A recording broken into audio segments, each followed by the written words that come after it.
What if the impossible was right in front of us? What if the team we've doubted, the one we've watched flame out and fall short, was about to defy every expectation? The Knicks might just do the impossible. They weren't supposed to be here.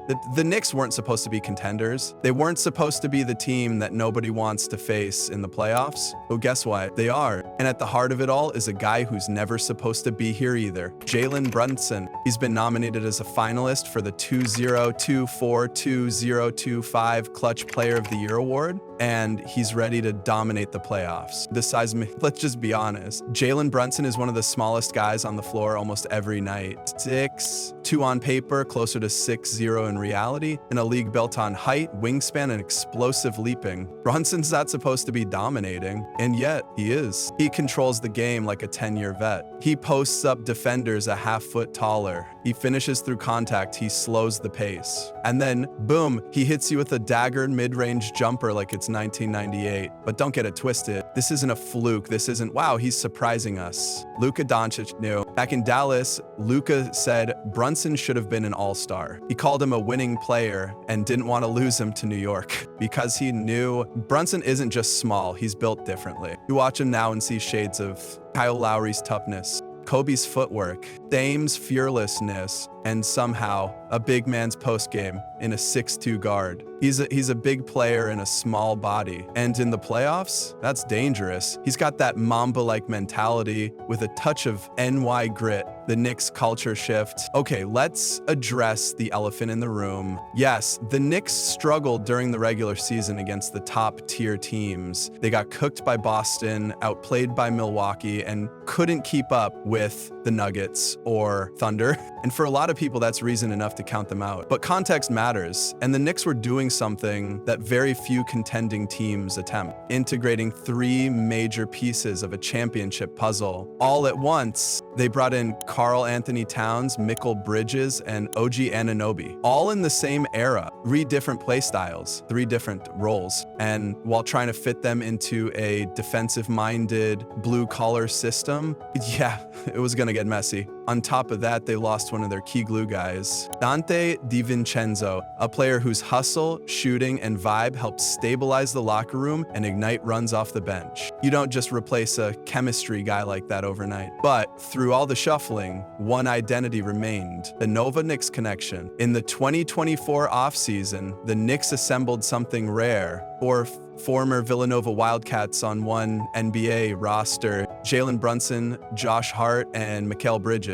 Even though Dante DiVincenzo was moved mid-season, the Nova Knicks culture didn't leave with him. This wasn't just about nostalgia. This was about a brotherhood forged through championships, grind, and unselfish basketball. Villanova guys, they don't mess around. They defend, they rebound, they dive on the floor, they trust the next pass, and that's the blueprint the Knicks built their team around. You see it in their games. The ball movement, the off-ball cuts, the way they fight for each other on defense, and how nobody cares who scores as long as they win. This team is full of non-divas, no ego, no drama, just guys who want to outwork and outwill their opponents. Lastly, let's be honest, KA might get himself in the diva conversation these playoffs, but he seems different. He's determined and has a chip on his shoulder, just like Jalen Brunson right now.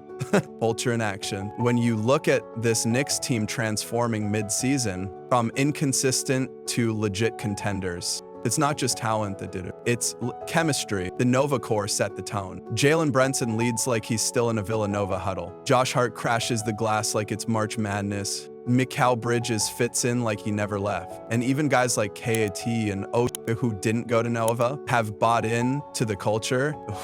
They're hustling harder, rotating faster, playing defense like it actually matters. You don't create this kind of team identity overnight. It takes shared experience, trust, grit. And the Knicks, they've got it. This isn't just a talented team. This is a team that believes, and in the playoff, that belief can carry you further than you think. Built for the playoffs, The regular season numbers are cute, but the postseason, that's where legacies are made. Jalen Brunson isn't just built differently, he's built for the playoffs. And that's not something you can say about any active guards his size. At just 6'2", he's one of the shortest players in the NBA, but come playoff time, he plays like he's 6'8" with nothing to lose and everything to prove. When the game slows down, the lights get hotter and defenders turn into bulldozers. That's where Brunson thrives. He's a throwback player in a modern league, crafty, calculated, and completely unbothered by size mismatches. His footwork in the mid-post is straight out of Kobe's textbook. His strength allows him to bully, swab bigger defenders,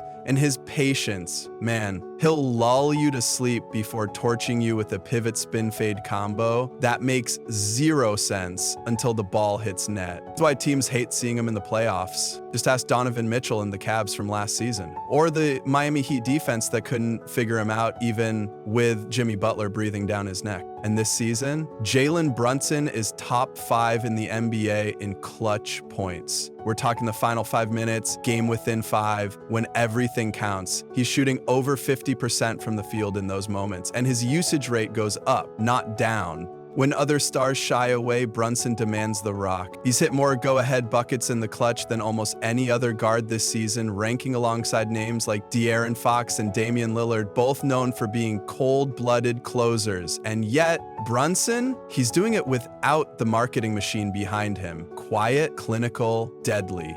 He led the NBA in playoff usage rate last year, more than Jokic, more than Tatum, more than Luka. This year, it's no different. When the Knicks need a bucket, it's not a question. It's Brunson time. And here's what makes it even crazier. He's not doing it with flash. No jaw-dropping dunks, no logo threes. Just pure, gritty, highly technical basketball that wins games. The man is the basketball equivalent of a switchblade. Compact, deadly, and always ready. Brunson may not be the flashiest name on a marquee, but come the postseason, he's box office. He's proving that toughness, IQ, and heart can outshine height, that you don't need to be 6'7" to dominate, you just need to be him. And this version of the Knicks, they're built to survive. They're built to win.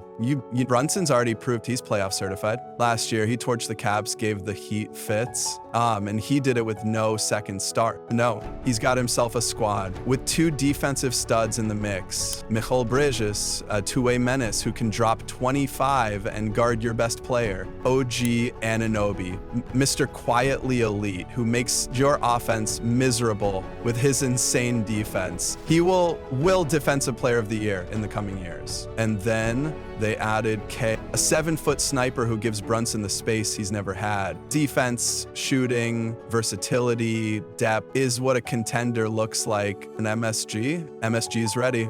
This Knicks team isn't just good, they're dangerous. Jalen's moment, playoff Brunson. Every year the playoffs deliver a guy. A player who levels up, takes over, puts the team on his back. This year, it's Jalen Brunson's turn. He's the floor general, the closer, the engine, the soul. He's too small, too underrated, too overlooked, and that's what makes him terrifying. They said he couldn't carry a team, said he was an A1 option. They said the Knicks weren't contenders. Well, look now, because this season, the Knicks might just do the impossible. And Jalen Brunson, he might be considered too small to dominate, but he's doing it anyways.